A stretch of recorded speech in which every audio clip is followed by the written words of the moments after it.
Good morning, good afternoon, good evening. This is Alan Burgos from the hashtag Walk with Lan channel. Welcome and welcome back to our channel. Guys, if you are not yet subscribed to our channel, please do it so now so that you can be a part of this growing family. Officially, we are now 10,519 subscribers. Thank you so much guys. God bless you all. Ang pag-usapan po natin today ay yung kay Senator Bongo, no? Alam naman po natin na nag-survey po ang Pulse Asia na isa po sa mga nirerespetong survey firm dito sa bansang Pilipinas at tilabagang nangunguna na si Bongo na senador ng Pilipinas. Bakit kamo? Dahil nga po sa simpatya sa mga ginagawa kay Pangulong Rodrigo Roa Duterte at ang kanyang pamilya na pinapangunahan ni Vice President Sara Duterte. Kaya nga naman, hindi po tayo magtataka na talagang magna-number 1 po ito si Bongo at ito po ay Bongo pagdating po sa 2025, no? Tama po ang ating prediction na si Erwin Tulfo, manalo man yan, ay magna-number 2, 3, 4 yan.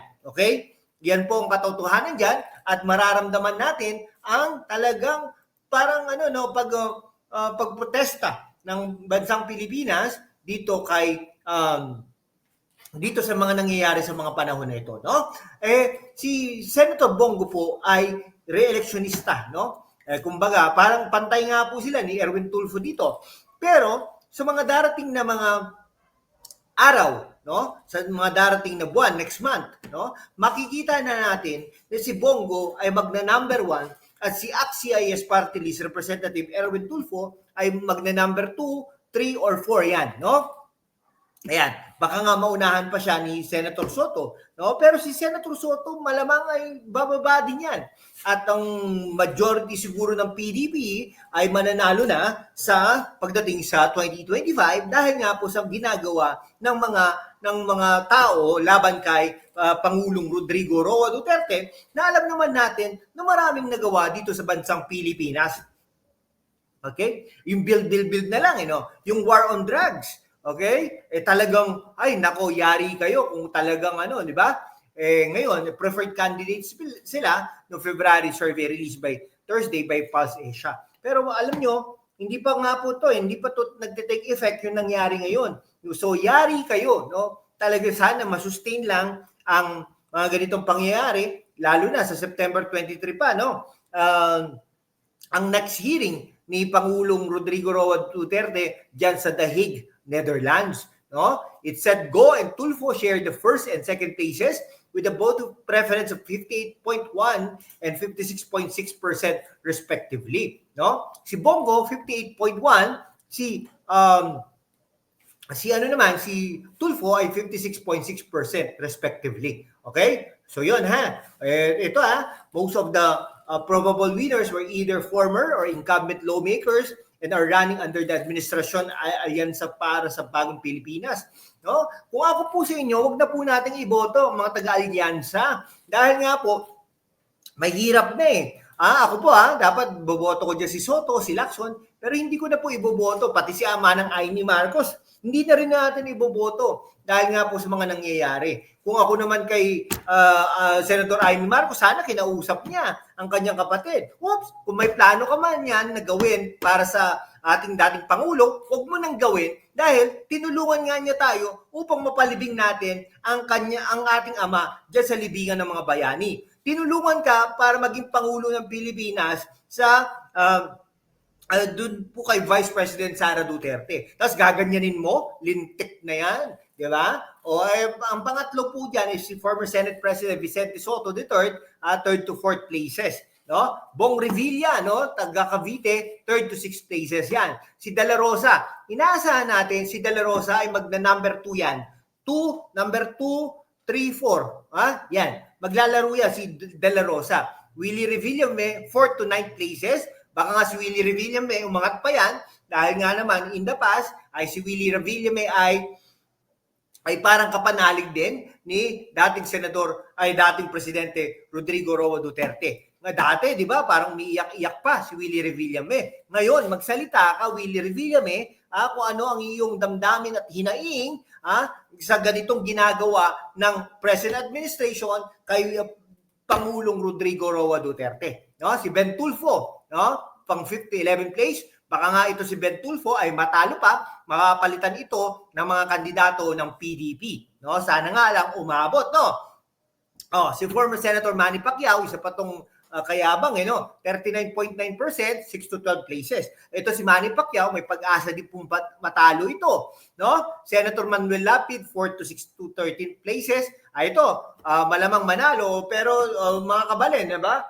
Pero sana magsalita din si Lito Lapid. No? Si Abby Binay, parang recently, nag-ano siya ng statement, no? Pero baka matalo din po ito, 7 to 13 places. Pia Cayetano, no? Dapat magsalita siya na dapat inano niya, no, tulungan niya si Pangulong Rodrigo Roa Duterte dahil naman pinili niya ang iyong kapatid bilang maging vice presidente, hindi lang nga nanalo. Ay napointa rin niya bilang foreign secretary, naging speaker of the house pa. No? Si Camille Villar, malamang matalo na ito kahit na nagsalita ng kanyang kapatid at ang kanyang ina, no, magsalita ka, hinahamon ka namin na magsalita ka na against ka dito sa pagpapalabas kay Pangulong Rodrigo Roa Duterte. Umalis ka na dyan, no? Dyan sa alyansa kung gusto mong manalo. Tingnan mo, si Panfilo Lacson, maaring matalo ito, 9 to 13 places, no? Yan. Sino po bang mananalo? Okay, tignan natin kung sino po mga mananalo. Okay? Ayan, tignan natin Okay. Ayan. Ayan, si Amy Marcos, yan, wala na yan, matatalo na yan. Si Bam Aquino, matatalo na rin yan. Kiko Pangilinan, matatalo. Ben Hur Abalos, lalo na. No, tingnan nyo si Philip Salvador. Baka manalo pa ito, no? Kahit nga originally, ayaw po natin, pero mapipilitan po tayo, no? Philip Salvador, ang ating kandidato na ngayon, mga kaibigan ko, Bongo, Bongo Bato de la Rosa, yan. Okay?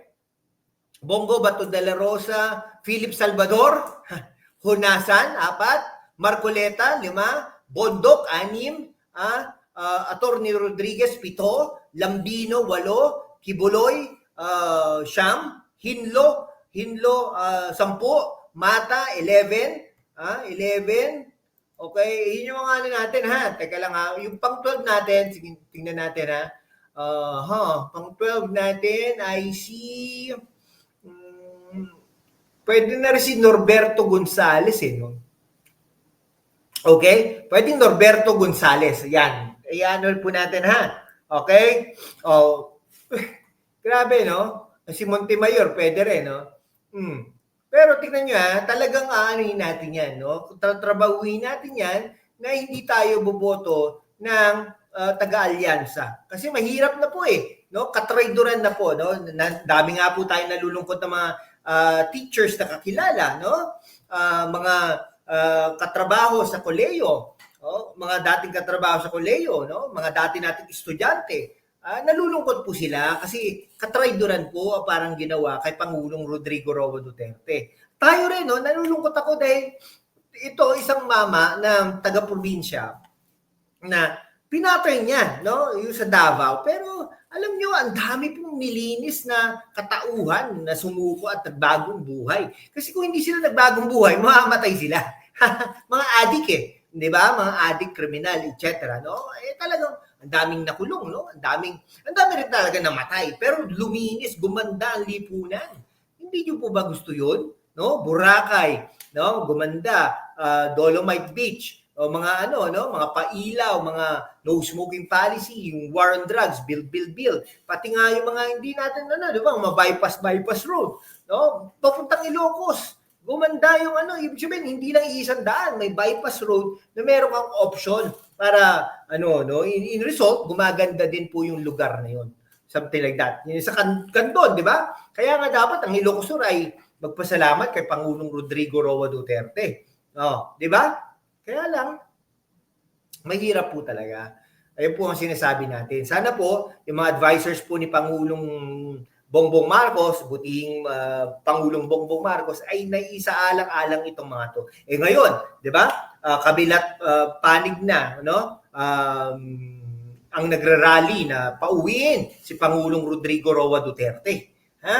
O tingnan nyo, di ba? May pumunta na sa Malacanang. Bantay sarado ang Malacanang. Okay? Mga ganung bagay. Bakit po? Di ba? Bakit? Ha? Ngayon, yari ka. Dahil kahit saan ka pumunta ngayon, ay mag-ano ka, oops, baka may manakit sa akin. Di ba? Yung kay Pangulong Bongbong Marcos. Sana hindi gano'n. Hindi gano'n sana ang ginawa Pangulong Bongbong Marcos. Dahil siya po ay isa sa mga dahilan bakit nailibing ang Pangulong Ferdinand Marcos Sr. diyan sa libingan ng mga bayani. Yan po katotohanan dyan. Okay? Siya po ay isa sa mga dahilan. Eh kung presidente siya, kung hindi siya pumayag, wala. Di ba? Mapapalibing mo, ikaw magpapalibing dyan. Di ba? Ngayon. Pero nung in the past, hindi eh. Di ba? O, yun po ang ano dyan. Ngayon, sino po ba natutuwa ngayon sa mga nangyayari ngayon? Una, mga dilawan, tinklawan. Kaya Bam Aquino, Kiko Pangilinan, matatalo pa rin yan. Okay? Sino pa natutuwa? Mga komunista. Sino pa mga natutuwa? Mga drug addicts, mga aktivista. Yan po ang mga katotohanan dyan. Sige po, hanggang dito na lang po mga kaibigan ko. Maraming salamat po sa inyong lahat. Mabuhay po kayo.